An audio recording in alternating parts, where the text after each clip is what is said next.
Hello and welcome to the beautiful St Andrews Botanic Gardens.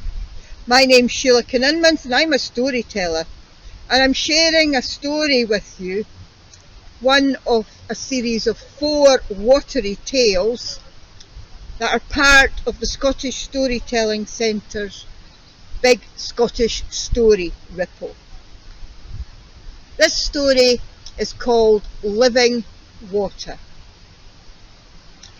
A long time ago, in the days when the pine trees and fir trees had needles which turned yellow and orange in the autumn and fell to the ground, a young man left his village.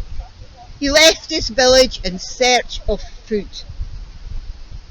And he travelled further and further than anyone from the village had ever travelled before. He travelled so far until he came to a vast, wide bog. A watery bog, full of springs and streams and puddles and squelchy mud. And as he stood and surveyed this bog, he thought to himself, the creatures from my land would find it very difficult to get to the other side of that bog. I wonder what it's like over there. I wonder who lives there.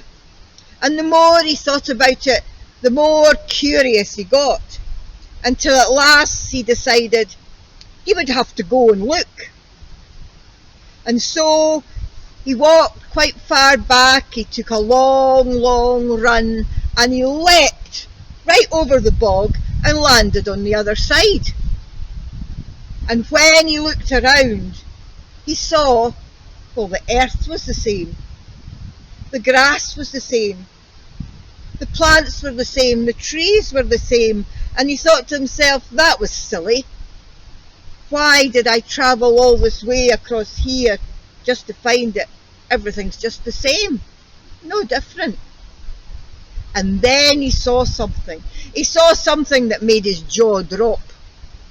Because there, in a small clearing amongst the trees, there were 7 rabbits.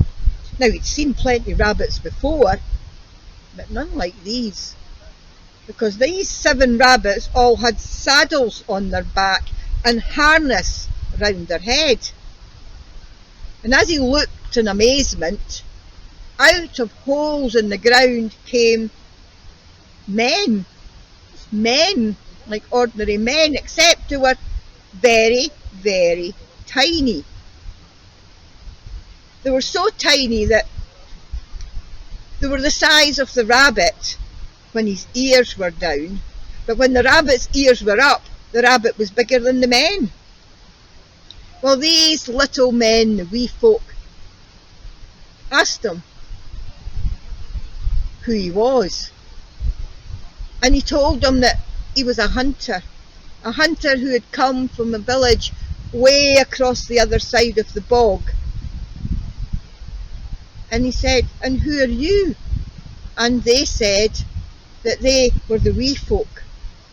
The wee folk, and they told him that they were immortal, that they washed themselves every day in living water. And because of that, they would never die.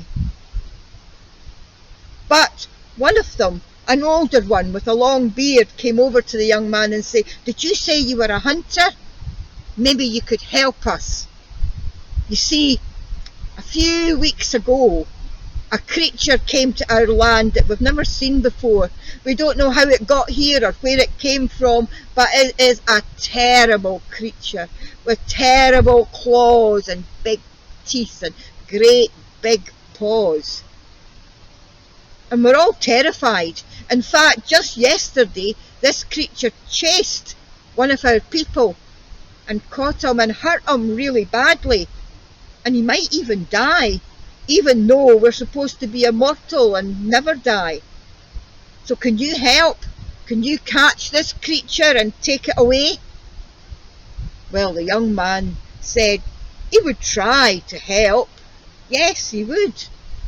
But to himself he thought, would he be able to face up to such a terrible, fearsome monster as they had described? But he went off into the forest and he searched and he searched and he searched. He searched under bushes and behind trees, but he found nothing. He found nothing except the paw prints of rabbits. And then he spotted amongst the rabbits' footprints was the print of a weasel. Now he knew about weasels. There used to be lots of weasels where he came from, but they'd all disappeared. He decided he would catch the weasel and take it back to his own land. So he followed the prints, he tracked it, until eventually he was able to find it and catch it and put it in his sack. And then he searched and he searched and he searched some more to see if he could find this fearsome beast. But he couldn't. So he went back to the wee folk and he said, "I'm sorry, I couldn't find anything like you described. All I found was this weasel." And he showed them what he had in his bag, and they said, oh, that's it. That's what we're talking about. That's the fearsome creature. Look at its claws, and look at its big paws, and look at its sharp teeth. That's it, you've caught it, thank goodness. Now will you take it away for us? And the young man smiled and said, "Yes, of course he would." "Oh, thank you, you've saved us," said the wee folk. "Now we'll repay your kindness with another kindness. Wait for us, go back home and wait, and one time soon we will come to visit you, and we will bring you some of the living water, and you'll be able to wash yourself in it, and you too will become immortal. You too will live forever." Well, the young man said goodbye, and taking another long run, he leapt back over the bog and went home to the village, where he told them his story. And they waited. They waited a day, they waited a week, they waited a month. But the wee folk never came with the living water, and after a while the people in the village forgot the young man's story. Then one day in the middle of winter, when that bog had frozen over, some of the women from the village had gone into the forest to collect firewood. And as they did so, they saw coming towards them over the frozen bog an army of rabbits. And sitting on each rabbit there was a wee man, and each wee man was holding a wee bottle. Well, when the women saw this sight, they couldn't stop themselves. They started to laugh, and they laughed and they laughed and they laughed, and they pointed and they laughed and they pointed and they laughed. So much so that the wee folk, being a proud people, took offence at this. They were offended and hurt that these women would laugh at them. And so they stopped.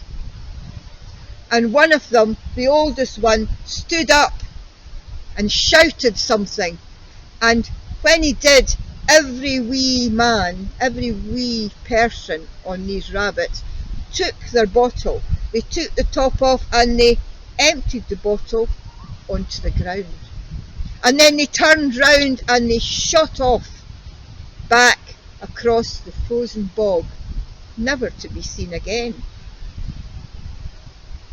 Well, the people of that village never did get the living water, and so they didn't become immortal. But the trees got it. The trees got the living water, and from that day on, pine trees and fir trees keep their bright green needles all year round. They live forever. And that's the story of living water. Thank you for listening. Bye for now.